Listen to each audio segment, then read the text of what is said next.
Hello दोस्तों, तो आज हम स्टार्ट करने वाले हैं नेक्स्ट एपिसोड। कहानी के स्टार्टिंग में लिहान को देखते हैं, तो उन्हीं दोनों एल्डर के साथ बातें कर रहा होता है। तो लिहान बताता है कि मैंने अभी किसी सेक्ट को ज्वाइन नहीं किया है, जिसपे वो दोनों एल्डर बोलने लगते हैं, आप हमारे सेक्ट को ज्वाइन कर लीजिए और हमें काफी खुशी होगी और वहाँ पे आपको काफी सारी अपॉर्चुनिटी मिलेंगी जिससे आप पावरफुल बन पाओगे। जिसपे लिहान बोलता है, मैंने पहले ही किसी सेक्ट को ज्वाइन कर लिया है और उन्होंने मुझे अपना मास्टर बना लिया है। और उसी टोकन को दिखाता है जो कि उसी लड़की ने कब्र के ऊपर छोड़ा था, जिसे लिहान ले लेता है। लिहान अपनी पढ़ाई करते हुए बोलता है कि कुछ टाइम पहले मेरी मुलाकात मास्टर लिन से हुई थी, जिन्होंने मुझे अपना स्टूडेंट बनाने के लिए काफी रिक्वेस्ट किया था और हमेशा मेरे पीछे लगी रहती। जिसपे फाइनली मैंने उनको अपना मास्टर बना लिया, साथ ही उनके रहने लगा और सोते समय हम दोनों एक दूसरे से बात किया करते। दोनों में रिलेशन काफी ज्यादा अच्छा हो गया था। तभी ये बकवास सुनकर वहाँ पे यंग मास्टर लिन आ जाती है और लिहान से बोलती है, तुम अपना बकवास बंद करो। ये एल्डर उस लड़की को देखकर ग्रीट करने लगते हैं, क्योंकि यह लड़की काफी पावरफुल फैमिली की यंग मास्टर होती है, जिसका नाम मिस लिन है, जो कि लिहान को वहाँ से पकड़ कर ले जाती है। और फिर एल्डर बोलता है, हमें इन सब के मामलों में नहीं पड़ना चाहिए और चलो यहाँ से। और वो लड़की दूसरी तरफ लिहान को पटक देती है। लिहान उसके ऊपर अटैक करने को आगे बढ़ता है, लेकिन वो लड़की उसकी स्वर्ड को छीन कर उसी के ऊपर रिटर्न पॉइंट कर देती है। तभी लिहान उससे अपना स्वर्ड मांगने लगता है, जिस पर मास्टर लिन बोलती है, तुम पहले मेरा टोकन वापस करो, इससे पहले मैं तुम्हें नहीं दूंगी। और वहाँ से चली जाती है। अभी इमोर्टल फेरी वहाँ पे आती है और लिहान से बोलती है, वो सच में काफी ज्यादा सुंदर है, तुम्हारा इसके बारे में क्या ख्याल है। इसके बाद हमें नाइट का सीन दिखाया जाता है, जहाँ पे यंग मास्टर लिन के मेंशन में खरगोश पका रहा होता है, जिसे देखकर यंग मास्टर लिन बाहर आती कहती है, तुम मेरे मेंशन में खरगोश पका रहे हो। जिसपे लिहान बोलता है, तुम तो खाना देने वाली हो नहीं, इसलिए मैं खुद ही खरगोश को पका के खा रहा हूँ, तुम्हें इसमें कोई दिक्कत है क्या। तो मास्टर लिन मेंशन के अंदर चली जाती है। मास्टर लिन के जाने के बाद इमोर्टल फेरी उसे याद दिला रही होती है कि तुम्हारे पास अभी जिंदा रहने के लिए सिर्फ 2 दिन बचे हैं, ये काफी ज्यादा टाइम है तुम्हारे लिए। एक अच्छे से पहाड़ की चोटी खोज कर उस पे अपना कब्र बना और मरने से पहले उस पे ये जरूर लिखवा दे, मैं दुनिया का सबसे नंबर 1 पागल इंसान था। जिस पर लिहान रिएक्ट करते हुए हंसता है और बोलता है, तुम चिंता मत करो, फिलहाल मुझे ये अपनी डिश खाने दो। जहाँ तक कि मैंने सुना है डून हाई पवेलियन में मेडिसिन मौजूद है, जिनमें से एक मेडिसिन जो कि रामबाण इलाज, अगर वो मेडिसिन किसी मरने वाले को खिला दिया जाए तो वो जिंदा हो जाएगा। और मैं यहाँ का न्यू यंग मास्टर होने की वजह से मुझे यहाँ के लोग काफी सारी मेडिसिन जरूर देंगे। इस पे इमोर्टल फेरी कहती है, रामबाण औषधि जो तुम्हें खाकर तुम्हारी बीमारी ठीक नहीं होगी, बस कुछ ही टाइम के लिए टल जाएगी। उसके बाद यह टाइम कंप्लीट होने के बाद मौत तुम्हारा इंतजार कर रही होगी। इमोर्टल फेरी से बात करने के दौरान लिहान को अपने पास किसी को मौजूद होने का एहसास होता है और कहता है, लगता है इस रैबिट के अलावा और भी कोई पकना चाहता है। वो अपने पास मौजूद लकड़ी से हीट करते हुए उस बॉक्स को अपने सामने लाता है, जो कि साइड में छुपा हुआ था, जो कि इतने देर से छुपकर उनकी बातें सुन रही थी। और फिर कह रही होती, बदतमीज आदमी, क्या जरूरत थी मुझे मारने की। फॉक्स को देखने के बाद इमोर्टल फेरी समझ चुकी थी, यह वही पहाड़ों वाली इमोर्टल फॉक्स है, जो कि अपने लिटिल फॉर्म में आ चुकी है। लिहान उसे यहाँ आने का रीजन पूछता है, वो काफी ज्यादा सैड होकर अपनी दुख भरी दास्तान सुनाती और कहती है, यह इंसान भी कितने कमीने हो। 4 साल पहले चारों तरफ जंगल ही जंगल था और हरियाली थी, यहाँ पर जानवर रहते थे, और अब देखो यहाँ पर इंसानों ने कब्जा कर लिया और मुझे देखकर मुझे लात मार के वहाँ से भगा दिया। और वो लिहान के पाँव पे चढ़ते हुए कहती है कि मेरा तुम्हारे अलावा कोई नहीं है, इसीलिए मुझे लौटकर तुम्हारे पास ही आना पड़ा। अगर उन इंसानों ने मुझे दोबारा देख ली तो वो तो मुझे जान से ही मार देंगे, इसीलिए मुझे अपनी जान बचाने के लिए तुम्हारे साथ ही रहना होगा। लिहान उसे पकड़ते हुए कह रहा था, मैं अपनी जान खुद ही नहीं बचा पा रहा हूँ, तो मैं तुम्हें कैसे बचाऊं। अपनी स्किल का यूज करो और अपनी जान बचाओ। यह बोलकर उसे फेंक देता है। इससे पहले कि वो रेड फॉक्स जमीन पर गिरती, इमोर्टल फेरी टेलीपोर्ट होकर उसे कैच कर लेती। उसे लिहान की तरफ वापस लाते हुए कह रही थी, जब मैंने तुमसे इसे कहा था कि इसे मार डालो तो तुमने इसे छोड़ दिया। जब यह छोटी सी रेड फॉक्स में है तो अब तुम इसे दुश्मन बना रहे हो, मुझे अपने साथ रखना चाहिए तब तक ये तुम्हारी स्पिरिचुअल एनर्जी ना सोख ले। यह सुनकर वो रेड फॉक्स बोलती, मुझे रखने से तुम लोगों को कोई दिक्कत नहीं आएगी, यहाँ तक कि मैं अपने खाने का जुगाड़ खुद ही कर लूंगी और मैं तुम लोगों पे बोझ नहीं बनूंगी। तुम बस यही सोचना कि मैं तुम्हारे साथ ही नहीं हूँ, पर तुम लोग मेरे साथ जरूर रहना, लेकिन अगर कभी भी तुम्हें मेरी जरूरत पड़े मैं तुम्हारी जरूर हेल्प करूंगी। इन्हीं सब के दौरान लिटिल फॉक्स को मॉन्क के बारे में याद आता है, जिसे सुन उससे पूछने लगती है, तुम हजारों साल से उस पहाड़ में ट्रैप थी,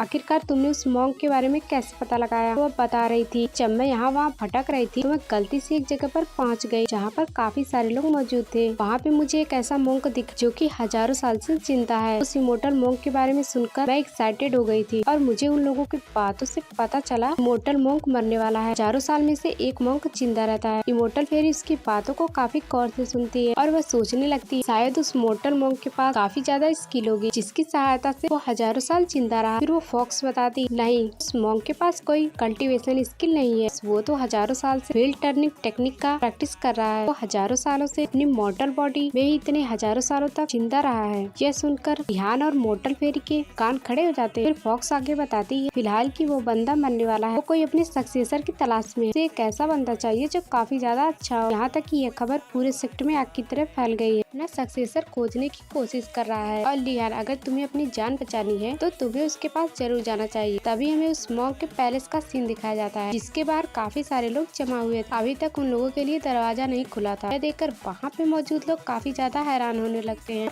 और काफी ज्यादा बेचैन होने लगते हैं और वो कह रहे होते हैं आखिरकार मॉन्क दरवाजा क्यों नहीं खोल रहे। अभी वहाँ पे एंट्री होती है हमारे मेन कैरेक्टर लिहान की, जो कि फिर से अपने किंग ऑफ हेल की आइडेंटिटी में आ चुका था। वहाँ पे जो लोग मौजूद थे वो लोग इंतजार करते करते थक चुके थे, इसलिए वो बाहर से उस मॉन्क को आवाज लगा रहे थे और कहते हैं मास्टर, हम यहाँ पे काफी दिनों से इंतजार कर रहे हैं, आप जिसे भी अपना सक्सेसर चुनना चाहते हैं आप उसको बुला लीजिए। तभी उनमें से लिहान हाई जंप लगाते हुए दरवाजे के पास पहुँच जाता है। लोग उसे आगे बढ़ता हुआ देख उससे पूछने लगते हैं आखिरकार ये बंदा कौन है जो कि इतनी तेजी से आगे जा रहा है। कुछ लोग तो लिहान की इस हरकत से काफी ज्यादा नाराज होते हैं कि आखिरकार इसकी हिम्मत कैसे हुई, इसने यहाँ के रूल को तोड़ा है। पर लिहान इसके बातों को इग्नोर करते हुए आगे बढ़ने लगता है। वो बस दरवाजा को ओपन करने ही वाला था तभी 3 नाइफ ब्लेड से उसके ऊपर अटैक होता है और लिहान उससे बच जाता है और उसे ब्लॉक करते हुए उसी अटैक को फिर से रिवर्स करते हुए उसी बंदे को मार देता है। यह अटैक इतना ज्यादा फास्ट था कि वहाँ पे मौजूद लोग इस अटैक को देख भी नहीं पाते। तभी भीड़ के बीच में से एक रेड कपड़ों वाला बंदा बाहर निकलता है जो कि अपने स्वर्ण को लिए हुए बोलता है तुम्हारा स्किल तो कमाल है लेकिन मेरे हमले से बच के दिखाओ। यह कहते हुए वो लिहान के ऊपर तेजी से अटैक करता है। फिर लिहान उसके अटैक को अपनी 2 उंगलियों से रोक देता है और लिहान पूछता है क्या मैं तुम्हारा नाम जान सकता हूँ। यह बोलकर लिहान उसके स्वर्ण को स्लिप करता है जिससे वह बंदा लड़खड़ा कर पीछे हटने लगता है। लिहान की इस हरकत से उस बंदे को काफी ज्यादा गुस्सा आ जाता है और वो कहता है मैं एक इविल माउंटेन का बैरियर प्रोटेक्टर हूँ, आज तुम्हारी मौत मेरे ही हाथों होगी। यह बोलकर जैसे ही उसके ऊपर दोबारा अटैक करता है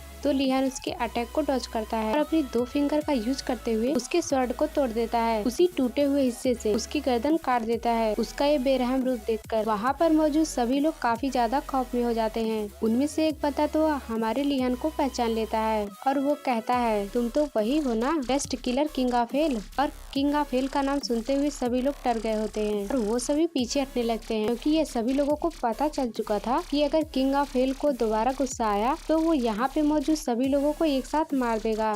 और उन लोगों को इस तरह से डरता हुआ देख एक बंदा आगे आते हुए बोलता है यह किंग ऑफ हेल हुआ तो इससे क्या फर्क पड़ता है और यह एक बेस्ट किलर है और यह हमें ऐसे ही नहीं मार सकता और अगर हम लोग एक होकर उसके ऊपर अटैक करें तो वो हार जाएगा। आखिर इसे भी तो पता चलना चाहिए, रूल्स तो रूल्स होते हैं और रूल्स को तोड़ा नहीं जाता। उस बंदे की यह बात सुनकर सभी लोग सामने आ जाते हैं और लिहान अपनी स्वर्ण को निकाल कर बोलता है अगर तुम लोगों को बात स्वीकार नहीं है तो शौक से मरो, मुझे कोई दिक्कत नहीं है तुम लोगों को मारने में, बस तुम लोग इतना याद रखो कि यह रूल्स के काफी अलग है और मैं उन्हें कभी भी फॉलो नहीं करता और जो मेरे रास्ते में आते हैं मैं उन्हें रास्ते से हटा ही देता हूँ। यह बोलकर वो अपने स्वर्ण का इस्तेमाल नहीं बल्कि अपने फिस्ट का इस्तेमाल करने वाला था।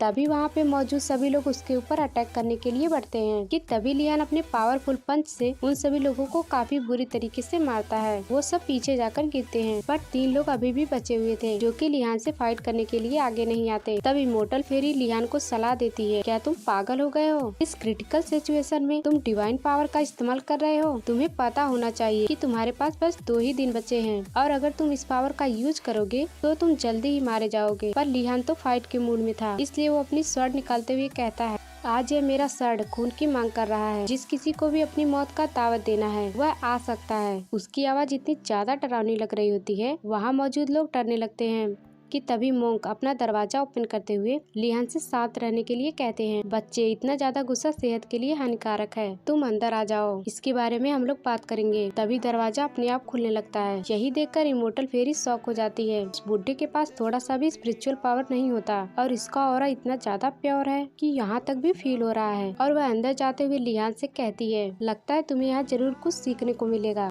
और साथ ही उन्हें वहाँ का एनवायरनमेंट कुछ अजीब ही लग रहा था, क्योंकि वह अभी तक किसी मॉन्क से नहीं मिले थे। कोई सफाई कर्मचारी भी यहाँ नहीं होता है, जहाँ पे काफी सारी गंदगी और पत्तों की मोटी लेयर जम गई थी। यह सब देखने के बाद लिहान इमोर्टल फेरी से बोलता है कि तुम यह सब क्यों कह रही हो, कौन सा यहाँ पे रहना है, मुझे तो बस उस मॉन्क से अपना स्किल सीखना है। मैं तो यहाँ इसीलिए आया हूँ कि कहीं वो झूठ तो नहीं बोल रहा, वाकई उसके पास कुछ इस तरह की स्किल है तो मैं उसका पूरा फायदा उठाने वाला हूँ। यह बोलकर वो दोनों उस मॉन्क के सामने पहुँच जाते हैं, जो मॉन्क काफी ज्यादा बूढ़ा हो चुका था। वह ओल्ड मैन लिहान को देखते हुए कह रहा था, तुम्हें आने में काफी ज्यादा वक्त लग गया, मैंने उम्मीद किया था कि तुम 1 साल पहले मेरे पास आओगे। ओल्ड मैन की ऐसी बातें सुनकर लिहान कंफ्यूज हो चुका था, क्योंकि यह ओल्ड मैन ऐसी बातें कर रहे थे जिसका लिहान को कोई अंदाजा नहीं होता है कि यह मुझसे कई साल पहले की बात कर रहे हैं। ऐसा लग रहा था वो ओल्ड मैन लिहान का काफी सालों से इंतजार कर रहे थे और सीधा सीधा यही बात पूछ रहा था।